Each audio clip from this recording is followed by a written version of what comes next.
참 저렇게 장례식장에서 말하기 어려울 건데 아주 자연스럽게 나는 그때가 그립다 하면서 후보는 소리, 방귀뀌는 소리 이런 소리가 남편이 살아있다는 증거였다. 결점이 있지만 그러나 결점에서 그가 곁에 있다는 게 나는 행복했다 이런 얘기죠. 우리가 생각해보면 같이 있을 적에는 참 불편한 모든 것들이 막상 한쪽으로 떠나고 나면 그립게 되죠. 그때 내가 좀 더 잘했어야 되는데 그걸 이해를 하지 못하고 싸우고 막 이러죠.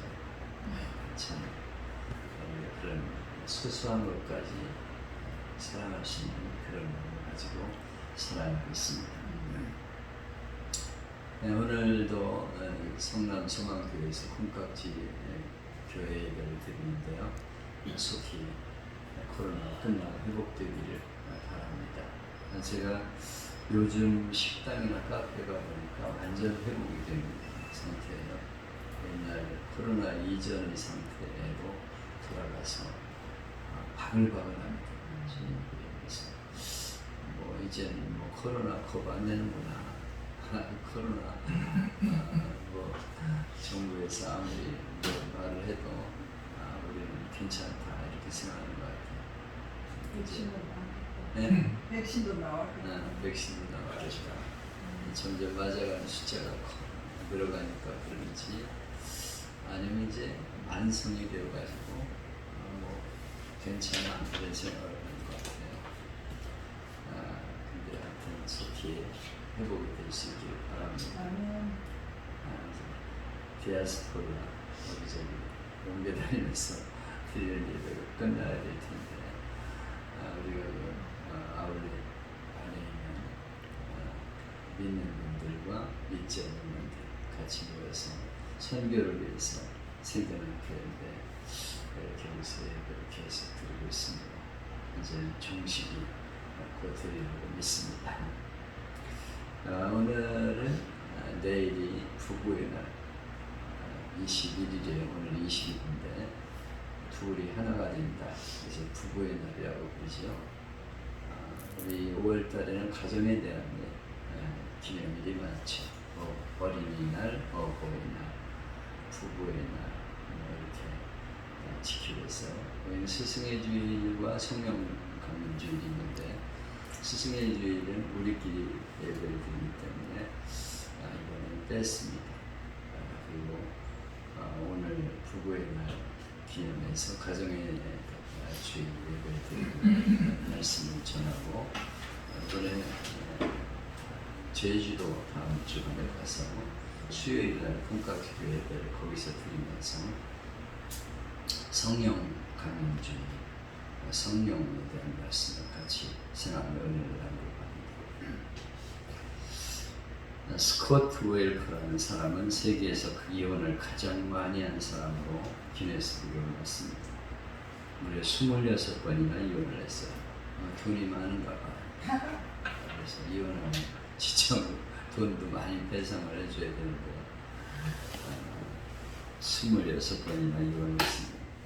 대단한 사람이죠. 한 번은 그의 친구가 그에게 물었습니다. 자네 인생에 가장 후회스러운 일이 있다면 어떤 것인가? 그때 윌프는 말합니다. 내가 다시 인생을 시작할 수 있다면 한 명의 아내와 살고 싶어. 내 인생에서 진정한 의미의 가정은 없었네. 그렇게 많은 여자들하고 결혼했어도 한 번 다시 결혼한다면 한 사람하고만 살고 싶다. 내 인생에서 가정은 없었다. 이렇게 고백했다는 것이죠. 가정이 행복하지 못하는 것이 가장 후회스럽다. 그런 얘기입니다. 사람들은 가끔 내 남편과 내 아내를 좀 바꿔봤으면 이런 생각을 하기도 하죠. 그때 그 사람하고 했으면 좋았을 것을. 그러면서 미스터 키, 미스 팝을 생각하고 그렇게 상상하고 그러는데 어느 날 예배 시간에 목사님이 가정 설교를 하면서 지금 살고 싶은 배우자를 한번 받고 싶은 사람은 눈을 감고 손을 들어보세요. 그랬어요. 그랬더니 할머니 한 사람만 빼고 다 드는 거예요. 그래서 할머니에게 물었습니다. 할머니, 그렇게 남편이 잘해주세요? 그랬어요. 그랬더니 그게 아니야. 바꿔봐야 그놈이 그놈이지. 내가 그동안 길들이라고 얼마나 했었는데. 아버지. 그 인간이지 뭐 특별한 게 있겠냐. 내가 길들이냐고 했는데 그냥 들이고 살겠다. 그렇게 말했다는 것이죠. 오늘은 가정의 달인데요. 가정의 달을 왜 이렇게 소중하게 생각하냐면 가정이 그만큼 귀하기 때문이죠. 이 땅에 하나님이 세우신 기관이 둘이 있는데 하나는 가정이고 하나는 교회다. 축복의 기관이 둘입니다. 가정이 무너지면 사회가 무너지고 국가도 무너집니다. 로마 제국의 멸망 이유가 무엇입니까? 세계를 제패한 로마 제국이 멸망의 직접 원인은 많은 학자들이 가정이 무너졌기 때문입니다. 성적인 타락으로 그냥 아무렇게나 이렇게 살기 때문에 가정이 무너지게 되었다는 거예요. 그래서 로마가 무너지게 되었다. 그렇게 말합니다. 그때 당시 로마의 철학자 세네카는 가정의 소중함을 역설합니다. 로마의 애국자들이여 가정으로 돌아가 가정을 지키십시오. 노벨 수상자 솔제니치는 공산주의 국가가 붕괴된 원인은 그들이 가정과 교회의 중요성을 과소평가했기 때문이었다. 가정이 무너집니다. 이 공산주의 세계라는 건 가정을 무너뜨려요. 그리고 국가관을 무너뜨리고 교회를 무너뜨립니다. 이런 것들이 있으면 공산주의가 잘 안 되죠. 그래서 지금도 좌파들이 계속 가정을 무너뜨리고 국가를 무너뜨리고 교회를 무너뜨리려고 세 가지 정책을 쓰고 있는 것이죠. 사탄은 오늘도 끊임없이 교회와 가정을 공격합니다. 그래서 가장 문제가 없어야 될 곳인데도 불구하고 가장 문제가 많은 곳이 가정과 교회입니다. 그만큼 사탄의 공격이 집중되기 때문이죠. 사탄은 오늘도 수단 방법을 안 가리고 가정을 공격합니다. 때로는 성격 차이, 때로는 자녀 문제, 때로는 신앙의 갈등, 성적인 문제, 술과 도박 문제, 경제적인 문제 이런 걸 가지고 가정을 공격해서 무너뜨립니다. 러시아의 문호 톨스토이는 가정에서 행복을 얻을 수 없다면 어디서도 행복을 얻을 수가 없다 그랬어요. 가정은 하나님이 주신 축복의 통로입니다. 행복의 동산이 바로 가정입니다. 가정을 통해서 믿음의 계대가 이어지고 가정이 든든히 세워져야 교회가 평안한 거예요. 가정이 흔들리면 신앙생활도 안 됩니다. 나와 앉아가지고 신앙생활 제대로 하겠습니까? 그리고 자녀들이 신앙을 지킬 수가 없어요. 교회가 든든히 세워질 때 국가가 평안합니다. 하나님을 경외하는 믿음으로 우리의 가정이 건강한 가정, 행복한 가정, 천국의 가정을 이루기를 축복하고요. 그렇게 기도를 하시기를 바랍니다. 그런데 이 행복한 가정은 노력 없이는 불가능하죠. 아무리 아름다운 정원도 3일만 안 가꾸면 3개월이 아니고 3일만 안 가꾸면 잡초가 울거져요. 제가 농사를 한번 못 모르고 대든 적이 있었어요. 홍천에다가 3,000평 벼밭을 사가지고 거기다가 복지관을 세우면 좋겠다. 그래서 노인들 노후에 일도 이렇게 해가면서 경치가 좋은 곳, 아주 공기가 맑은 곳 이곳에서 노후를 보내도록 하면 좋겠다 생각해서 벼밭을 샀는데 죽을 뻔했어요. 1년 동안 농사를 짓는데 아휴 일주일에 한두 번은 꼭 가야 돼요. 가가지고 걸음하지, 소독하지, 꽃 따주고, 배 따주고, 온갖 풀 뽑아주고 그러는데요. 우리 부교육자하고 나하고 우리 성도들 같이 몰려가가지고 아주 1년 동안 죽을 뻔하고서 겨우 풀었어요. 근데 어떤 은퇴한 분이 자기 노후 생활 거기서 보내겠다고 샀는데 잘못 착각한 거예요. 그게 보통 어려운 게 아니에요. 끊임없이 손으로 보지 않으면 금방 잡초가 엎어져요. 나중에 한번 지나가면서 가봤어요. 그랬더니 손을 안 대가지고 완전히 잡초밭이 되어버렸어요. 그래서 이거 뭐 이러고 사람들이 농사 짓는다고 그러는데 이거 함부로 손댈 일이 아니구나 그런 생각을 했어요. 결혼했다고 행복한 가정이 되리라? 아니죠. 끊임없이 노력을 해야 됩니다. 행복한 가정이 되기 위해서 잡초가 있으면 뽑아내고 계속해서 손을 봐주고 고쳐나가야 행복한 가정이 되는 것이죠. 그러면 행복한 가정은 어떻게 이루어지는 것일까요? 오늘 성경 말씀은 첫째로 하나님을 경외해야 된다 이렇게 말씀하죠. 16절에 가산이 적어도 여호와를 경외하는 것이 크게 부하고 번뇌하는 것보다 나으니라. 솔로몬의 잠언인데요. 아주 중요한 진리입니다. 행복은 물질을 얼마나 소유하는 데 있는 것이 아니라 여호와를 경외하는 것이 행복이다. 아멘. 아까도 우리가 찬양을 예배 시간 전에 여러 장을 불렀는데 그 내용이 뭐냐면 하나님을 경외하는 가정이에요. 우리가 한 식구들이 모여가지고 같이 모여서 예배드리는 가정, 이 가정이 행복한 가정이다. 하나님을 모시고 감사하며 살 때 거기에 행복이 있는 것이죠. 하나님은 우리 인간의 몸과 함께 영혼도 창조하셨죠. 마음도 하나님이 창조하셨습니다. 그래서 하나님을 경외할 때 마음이 행복해지는 거예요. 마음이 기뻐지는 거예요. 물질이 행복을 주는 게 절대 아닙니다. 물질은 부족해서 아쉬울 뿐이지 마음이 행복하면 행복해요. 가난해도 행복하고요. 얼마든지 견딜 수 있어요.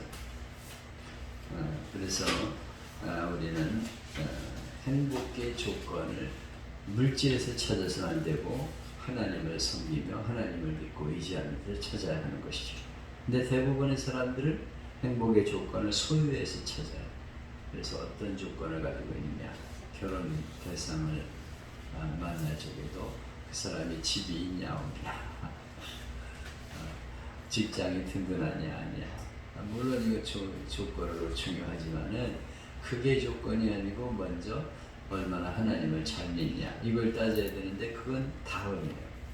밑에 내려가 있고 우선 얼마나 스펙이 좋으냐, 물질이 있냐, 어떤 직장이냐 이걸 따져요. 그래가지고 마음이 많이 슬픕니다. 제가 이렇게 누구를 소개를 해도 그 사람의 조건을 따지는 거. 그래서 안 되더라고요. 그게 참 어렵더라고요. 나는 믿음을 좀 소중하게 보고 둘이 만나면 좋겠다 이렇게 생각하는데 나중에 안 돼. 왜 그러냐면 뭐 집이 없다. 뭐 아주 첫 번째 조건이고 직장이 든든하지 못하다. 이런 얘기를 자꾸 해요. 그래서 그렇게 따지면은 저는 아마 장가가기 어렸을 것입니다. 서울에 올라와서 책 세일을 하면서 이렇게 생활했는데 우리 아내는 이제 교사로 있었으니까 얼른 생각하면 조건이 되겠습니까? 저는 원하면 받아들이고 부모님 그때 모시고 있었고 그런 상황인데 저 사람 문암동 외동딸이잖아요. 거기다가 교사를 했는데 이제 조건이 이제 그 결혼 대상의 조건이라면 맞지 않죠. 근데 참 이런 게 너무 슬퍼요. 너무 그 일정 조건 이걸 자꾸 따지고 사실은 하나님 잘 섬기면 얼마든지 가정에 살아갈 수 있어요. 그리고 뭐 직장이나 사업이나 그것만 하라는 법이 없잖아요. 지금은 어렵지만은 앞으로 잘 될 수 있는데 자꾸 지금 현재만을 가지고 따지려고 하는 것이죠. 그래서 많은 가정이 불행하게 되는 것을 보게 됩니다. 아담과 하와의 가정이 하나님을 경외할 적에는 행복하게 살았죠. 근데 불순종함으로 에덴 동산을 추방당하고 슬픈 결과를 가져왔습니다. 행복한 가정의 원리는 하나님을 잘 경외하는 가정이다. 이것을 잊지 말아야 합니다. 우리나라는 이혼율이 급증하고 있죠. 이건 좀 오래전 통계인데요. 지금은 그때 당시 한 500상 하루에 이혼을 했는데 지금은 엄청난 이혼이 증가했어요. 이건 아예 결혼도 안 하려고 해. 이혼 자체보다도 결혼 자체를 안 하려고 하는 시대가 되었습니다. 황혼 이혼율도 얼마나 높아지는지 몰라요. 내가 옛날에는 참 그거 지냈는데 이제는 더 못 참는다. 내가 왜 이 나이에 이런 식으로 살아야 되냐. 그러면서 이제 이혼을 하게 되죠. 앞으로는 세상이 어떻게 변할 것인가. 미래 학회가 예언하기를 21세기에는 결혼이 거래 개념으로 바뀌고 새로운 가족 형태가 등장할 것이다. 계약결혼, 동거결혼, 미혼 여성의 입양아 가정, 동성애 가정, 사이버 부부, 사이버 가정, 이런 가정들이 일어나게 될 것이라고 말하고 있어요. 지금 그런 상황이 되어가고 있죠. 결혼 같은 거 그렇게 소중하게 여기지 않고 그냥 적당하게 즐기는 그런 상황이 되겠습니다. 결혼 안 하고 그냥 즐기면 된다 이런 생각을 하는 사람들이 점점 많아지고 있습니다. 하나님을 떠난 인간의 역사는 파멸입니다. 희망이 없어요. 행복을 누리지 못합니다. 동성결혼해가지고 애가 나옵니까? 그럼 나오질 않잖아요. 그러면 다른 데서 입양을 해야 되는데 그게 끝없이 입양이 됩니까? 이게 가정이 파괴되는 그런 상황이 되는 것이죠. 아버지나 어머니, 아들, 딸이 하나님을 경외할 때 그 가정이 행복해지는 것입니다. 하나님이 모든 문제 해결 마스터키를 갖고 있기 때문에 하나님을 경외하면 그 가정은 행복해질 수밖에 없습니다. 아무리 가난하게 살아도 하나님을 경외하는 가정은 행복합니다. 물질이 많다고 근본 문제가 해결되는 게 아니잖아요. 오히려 돈이 많기 때문에 불행한 가정이 얼마나 많아요. 가난했을 적에 행복했어요. 근데 돈이 생기면서 가정이 깨집니다. 돈이 생기면 딴 생각이 들고 결국 점점 빗나가게 되는 그런 삶이 되는 것이죠. 부자가 되어 좋은 집에 살고 영화를 누려도 하나님 없이는 참 평안이 없다 하는 것을 잊지 말아야 합니다. 아멘. 여호와를 경외하며 그 도에 행하는 자마다 복이 있도다. 하나님을 잘 섬기고 하나님 말씀을 따라 살아가는 과정이 행복하다. 복이 있다. 하나님 섬기는 가정이 천대까지도 복을 받는다고 성경은 말씀하고 있죠. 그러나 하나님을 떠날 때 가정은 불행합니다. 세상적인 조건 아무리 갖추었어도 예수님을 모시지 않은 가정은 바람 앞에 등불이에요. 오늘 행복한 것 같지만 하루아침에 깨져요. 그런 가정 우리는 수없이 많이 보잖아요. 언제 깨질지 몰라요. 환란의 바람과 유혹의 파도가 밀려오는 순간 모래성처럼 무너져요. 그래서 하나님을 잘 섬기는 가정이 아니면 모래성이 무너지듯 무너진다고 말씀하고 있는 것입니다. 우리가 힘써 말씀을 전할 이유가 여기 있어요. 사랑하는 가족들에게 복음을 전해주어야 그 가정이 섭니다. 자녀들에게도 믿음으로 살게 하는 가정이 되게 해야 그 가정이 설 수 있다는 것을 잊지 말아야 돼요. 친지들에게 이웃들에게 복음을 전해서 저들이 행복한 가정을 이루도록 만들어줘야 합니다. 순식간에 닥쳐오는 위기 앞에서 속수무책으로 쓰러지는 그런 영혼, 그런 가정이 되지 않도록 우리는 기도하며 힘써야 합니다. 아멘. 다이아몬드를 캐러 한 청년이 꿈을 안고 집을 떠났습니다. 있던 땅 다 팔아 평생 다이아몬드 광을 찾으러 돌아다녔는데 헛수고를 했어요. 결국 돈을 다 잃어버리고 인생을 낭비하고 돌아보니까 앞불사 자기가 팔아먹은 땅에서 엄청난 다이아몬드가 쏟아져 나온 거예요. 자기가 그걸 팔았는데 아니 거기 다이아몬드가 쏟아지는 광산이었다니까. 행복은 물질이나 명예, 권세에 있는 게 아니라 하나님을 섬기며 살아갈 때 행복한 가정이 된다는 것을 잊지 말아요. 아멘. 다른 거에서 행복을 추구하며 막 돌아다녀봐야 헛수고만 하는 거죠. 둘째는 하나님은 서로 사랑하는 데 있다. 가정이 서로 행복하기 위해서는 사랑하는 데 있다고 말씀하고 있어요. 채소를 먹으며 서로 사랑하는 것이 살진 소를 먹으며 서로 미워하는 것보다 나으니라. 17장 1절에 마른 떡 한 조각만 있고도 화목하는 것이 육선이 집에 가득하고 다투는 것보다 나으니라. 채소를 먹으면서 살아가는 것이 살찐 소, 한우, 아주 세계적인 소를 고기를 갖다 놓고 맨날 불고기 해먹는 것보다 낫다. 마른 떡 한 조각만 갖고도 서로 화목하게 지내는 것이 고기 잔뜩 쌓아놓고 다투는 것보다 낫다. 아멘. 마른 떡 한 조각이면 어때?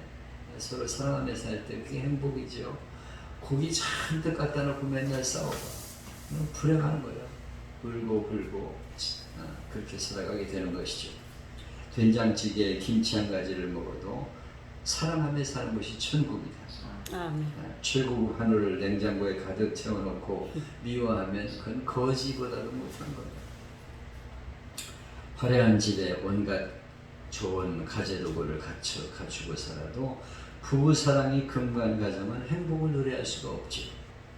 우리는 사랑을 회복해야 합니다. 사랑에서 손해보는 일이 없어요.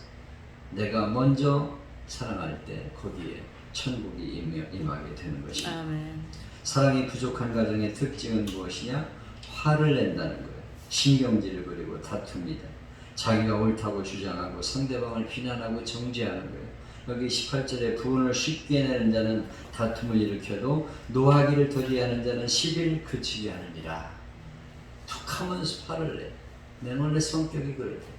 성격이 그런 게 아니라 수양이 모자란 거예요. 성질 안 나는 사람이 누가 있나? 다 속에서 화난다니까 확 솟아오르지만은 그걸 억제해야죠. 분을 쉽게 내는 자는 다툼을 일으켜도 성질 한번 내면 다툼밖에 생기질 않아요. 그 사람도 화를 같이 내게 된다는 거예요. 노하기를 더디하는 자는 시비를 그치게 하는 자. 참고 화를 안 내면 시비가 잠자는 거예요. 아멘. 가만히 입 다물고 있어. 그러면 잠잠해져. 불쏘시개를 안 넣으면 불이 꺼지게 돼 있어. 불쏘시개를 넣으면 팍 타오르는 거예요. 사랑 있는 가정은 다툼이 없어요. 시비를 가리면서 정죄하지 않습니다. 부부싸움은 칼로 물베기가 아니에요. 어떤 이는 주례하면서 실컷 싸워라 이렇게 말하는 것은 야 이건 너무 잘못하는 거예요. 자꾸 싸우면요 상처가 마음속에 남는 거예요. 그리고 그것이 결국은 불행해지게 되는 원인이 되는 거예요. 습관이 되어버립니다. 자꾸 성질내고 싸우면요 그 습관이 돼요. 그래가지고 그 가정이 무너지게 되는 것입니다. 상처를 주는 그런 삶이 되면 안 된다는 것이죠. 인간의 약점이나 실수를 부드럽게 감싸는 웃음, 해학적인 노래 중에 잘했군 잘했어라는 노래가 있죠. 저는 그 노래가 참 좋아요. 노래 일부를 소개해보면 영감 내불러 뒤뜰에 뛰어놀던 병아리 한 쌍을 보아서 보았지 어째소 이 몸이 늙어서 몸보신하 려고 먹었지 잘했군 잘했어 잘했군 잘했군 잘했어 그러게 내 영감이지 이라지 마누라 왜 그래요? 외양간에 내어놓은 얼룩이 황소를 보았나? 보았지요? 어쨌나 친정집 오라비 장가들 미쳐 놓주었지 잘했군 잘했어 잘했군 잘했어 그러게 내 마누라지. 아유 송아지를 친정집 장가 민천으로 오라비 장가 민천으로 주었는데도 잘했군 잘했어. 나는 그런 생각을 해요. 이미 저질러진 일에 대해서는 말할 필요가 없다. 말해보면 봐야 괜히 상처만 나는 거예요. 아니 깨진 그릇을 어쩌라는 거예요. 야 이 자식아 정신 똑바로 차리지. 어쩌다가 그걸 깨먹었어. 괜히 기분만 나쁜 거예요. 그냥 가만히 있어. 아이고 잘 깼네. 하나 또 사면 돼. 걱정하지 마. 아니 뭐 그거 깨면 그 사람이 조심하게 돼요. 다음에는 일부러 깨는 놈은 없어. 근데 그걸 그냥 깼다 그러고 꼭 애들도 야단치고 부인한테도 막 야단치고 남편한테 야단쳐가지고 꼭 기분 나쁘게 만들어. 그럴 이유가 뭐가 있어요? 이미 저질러진 일을 얘기하지 말라니까. 얘기해가지고 무슨 이익이 있어? 아무 유익이 없는 거예요.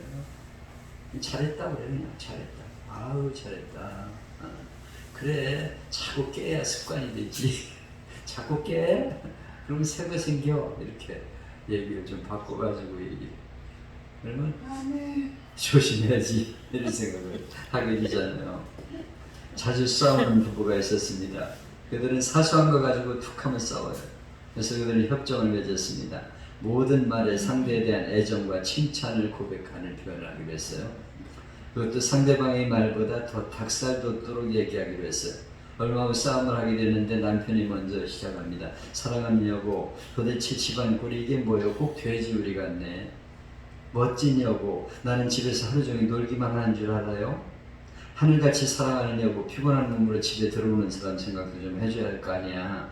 까무러치게 예쁜 여보, 나도 오늘 많이 바빴다고요. 매력이 철철 넘쳐 홍수가 날 여보. 하지만 이렇게 말하다가 둘이 깔깔 웃고 싸움은 끝냈어. 때에 맞는 말 한마디가 긴장을 풀어주고 사랑의 말 한마디가 부부를 가져다 주는 것입니다. 닭살 돋겠지만은 그렇게라도 해서 부부싸움을 하며 피하며 살아보자. 국민일보 겨자시에 나온 이야기입니다. 우리가 자꾸 좋은 말 하려고 애를 쓰고 닭살 돋는 얘기를 자꾸 해.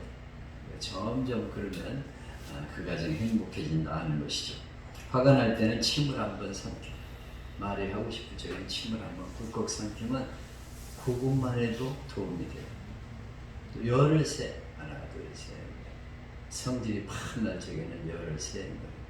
네. 열. 안 되면 밖으로 나가서 한 바퀴 돌고 와.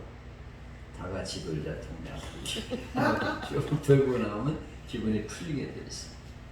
그 자리만 피하면 화가 가라앉아. 어떻게든지 싸우지 않고 행복한 가정을 이룰 수 있어야 합니다. 잔치하는 가정, 천국 가는 가정, 천국 같은 가정은 노력을 통해서 가능한 건데 화를 내지 말아야 된다는 것을 잊지 말아야 합니다. 우리는 5월을 가정의 달을 보내며 행복한 가정을 누리기 위해서 새롭게 다짐해야 돼요. 왜 이런 날을 둔 것입니까? 새롭게 다짐하면서 출발해보자고 이런 달을 둔 거예요. 부부가 둘이 하나가 되는 5월 21일 부부의 날. 왜 이렇게 정한 것입니까? 우리가 좀 더 행복한 가정을 이루기 위해서 이런 날을 두어서 기념하는 것이죠. 여러분의 가정은 행복한 가정입니까? 여러분 항상 노력하고 힘써서 행복한 가정을 꼭 이루시기를 축복합니다. 그리고 우리 어른들은 자녀들이 행복한 가정을 이루도록 도와줘야 돼. 어른들이 부부가 같이 나가면 이것들이 왜 니네만 가? 내가 집 지키는 강아지냐? 유모냐? 데리고 나가! 그러면서 야단치면 그 아이는 안 되는 거예요. 그래 잘 놀고 와라. 행복해. 그러고서 얘기해줘. 어떤 가정은 부부가 같이 나가서 영화 보도록 티켓을 사줍니다. 그리고 음식점 어디 가서 먹으라고 돈도 주면서 가서 먹고 와라. 집에만 있지 말고 애들은 내가 볼게. 데리고 나가서 노래 좋고 그렇게 자꾸 화목한 가정을 만들어줘야 돼. 우리 어머님 살아계실 때 우리 아내는 좀 힘들었어요. 둘이 어디 나가려고 그러면 우리 어머님은 가만히 안 있게 니네끼리만 나가서 어디 나가냐고 막 뭐라고 그러고 있어. 참 어렵더라고. 근데 그렇게 하는 게 참 어리석은 일이에요. 우리 아내는 문안동 외동딸인데 절기나 뭐 생신 이런 때는 내려가고 와야 되잖아. 근데 내려가는 걸 그렇게 했어요. 뭐 친정 나가고 이러니까 얼마나 눈치 보면서 힘들었는지. 나도 또 그걸 뭐 옆에서 대놓고서 어머님 야단칠 수가 없어요. 성격이 불같으셔가지고 참 힘들더라고. 그래서 어떻게든지 행복한 가정 이루도록 자꾸 만들어주는 거예요. 분위기를 조성해주고 나가서 영화 티켓 끊어놨으니까 뭐 좋더라 가봐라 이렇게 얘기도 해주면서 행복한 가정을 만들도록 도와줘야 합니다. 우리는 자녀를 위해서 끊임없이 기도해야 돼요. 그리고 어떻게 하면 이 가정이 행복해질까 이거를 연구하는 그런 사람들이 되어야 합니다. 어른들이 잘해. 그래가지고 딸네 집에 가가지고 아들네 집에 갔는데 딸이 며느리가 누워있고 아들이 가서 설거지하고 있으면 이런 짓 썩어빠진 남자놈이 그따위 짓을 하고 있다. 딸네 집에 가서 사위가 가서 설거지하고 있으면 야, 너 사위 시집 잘 갔다. 우리 사위가 최고네. 이래서는 안 되는 거죠. 내 딸 귀하면 남의 딸 귀한 줄도 알아야 되죠. 자꾸만 격려해주고 위로해주고 너 참 잘한다 이렇게 칭찬도 해주고. 어저께도 우리 아들 가정이 탄천에 나가서 애들하고 같이 재밌게 놀고 있어요. 그래서 내가 사진을 이렇게 우리 며느리를 찍으니까 아버님 찍지 마세요. 그래서 야, 나는 네가 이뻐서 사람들한테 자랑하고 싶어 그래. 좋게 말하, 자꾸 좋게 말하고. 난 우리 며느리가 자랑스러워. 네가 참 이뻐. 네가 들어와서 행복해. 얼마나 기분 좋은 얘기예요. 근데 그걸 그냥 기분 좋게 그렇게 말해서는 안 된다는 거죠. 어떻게든지 행복한 가정을 이루도록 이렇게 우리가 노력하는 우리가 되어야겠습니다. 그래서 천국 같은 가정을 이루고 그런 사람이 다 부러워서 나도 예수님의 가정 되고 싶다. 우리 애들도 야, 니네들 교회 나가라. 교회 나가면 아주 행복해지더라. 그런 가정이 되는 것이 우리의 목표입니다. 우리 국가교회 식구들 행복한 가정을 이루어서 많은 사람에게 본보기가 되고 전도가 되는 가정이 되기를 주님의 이름으로 축복합니다. 아멘. 제가 가정의 달마다 부르는 노래가 있어요. 즐거운 곳에서는 나누라 해요. 또 너무 나는 이 노래 찬송가에 들어갔으면 좋겠어요.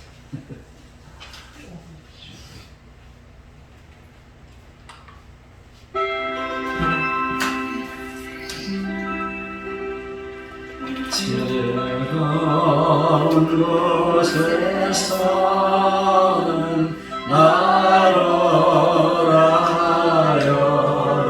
나로라여도 내 쉴 곳은 작은 침대집뿐이니 내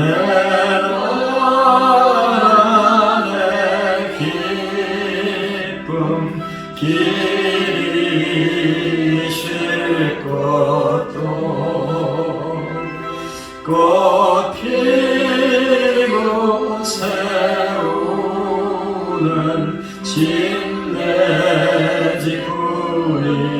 침대집뿐이니 오 사랑 나의 집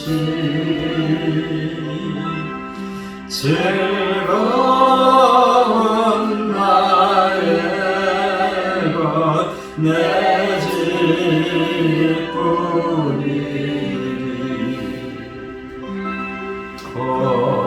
고요한 밤 달빛도 밤 앞에 비르면 내 푸른 꿈길도 내 잊지 못하리 저 넓은 바람아 가을이 어디로 벌레 우는 곳에 아기 결론 뜨네 오